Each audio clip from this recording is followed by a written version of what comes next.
Hi guys, Lucian Storm here, bringing you a quick Black Mage rundown. So Black Mage has been my main class so far since the launch of FFXIV.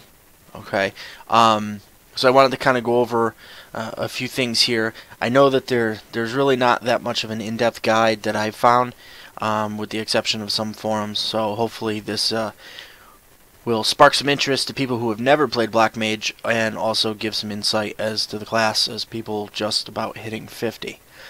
So first we're going to go over stats. Obviously as a caster, just like Summoner, Intelligence is going to be the biggest stat for our DPS.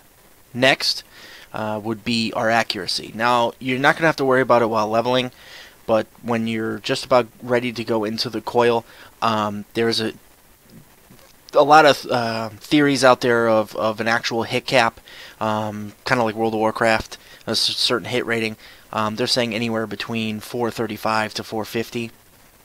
Next would be your crit rating, okay, and then determination. So that would be pretty much your stat order. Okay, when speccing your character, all 30 points should be in intelligence. It is the largest DPS upgrade there is. Okay. Now going next, we'll go into the rotation.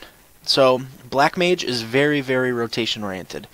There are obviously a couple procs that we need to worry about, but it's very rotation oriented. So if you are not a person who enjoys keeping a steady rotation, or you know, feel like you're going to get thrown off just by having to move, this is probably not the end game class for you.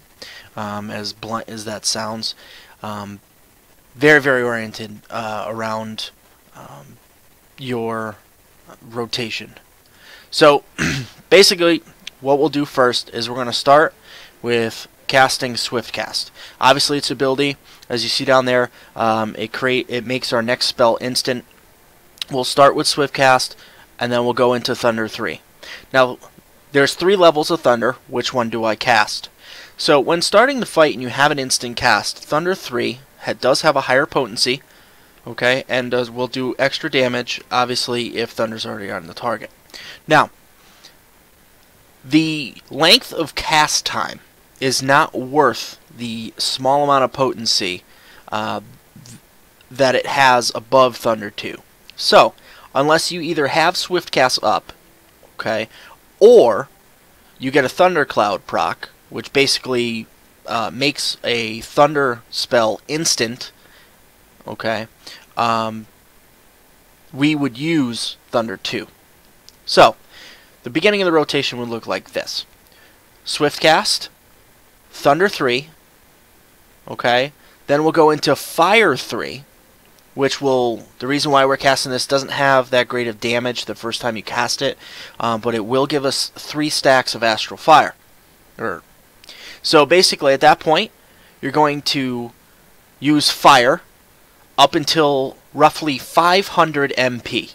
Okay? Generally, it'll be 500 to 700 if you're following your rotation properly. There will be some times where you may go below that.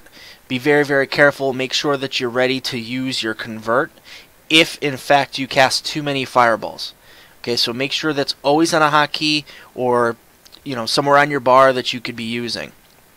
Okay, after you've gotten to 500 mana or 700 mana, somewhere in that area, the safe zone, okay, you're going to use Blizzard 3. Now Blizzard 3 is going to switch all of your fire stacks to Umbral Ice. At that point you're going to regen mana. So this is where you're going to cast and refresh your Thunder. It's going to be Thunder 2, with the exception, okay, that you have Swift Cast available. Alright. Or you have a Thundercloud proc that you know, just popped. Now, with the procs, do not save them. Okay? Fire 3 crits with 3 stacks of Astral Fire. For example, in my gear level now are anywhere between 13 to 1700 damage. So it's a significant amount of DPS. You do have a 40% chance with a cast of a fireball to have that proc. So be prepared every 3 fireballs or so to cast that. It is worth stepping forward, breaking your fireball cast, and nuking it with the Fire 3. Okay? Thundercloud procs, same thing. As soon as that sucker pops, you should be using it. Okay? And again, the rotation's pretty much very, very cookie cutter. So you're basically using Swift Cast, Thunder. Okay, so you'd be using Thunder 3 to start. Thunder 2 would be if you don't have that available, or you're already in midst rotation. Okay, and then it would be Fire 3, fire until you get to 700 to 500 mana or MP. All right, Blizzard 3, it'll give you it'll switch you to Umbral Ice, and then you'd basically use your Thunder 2 and then back into the rotation of fire. All right, AoE.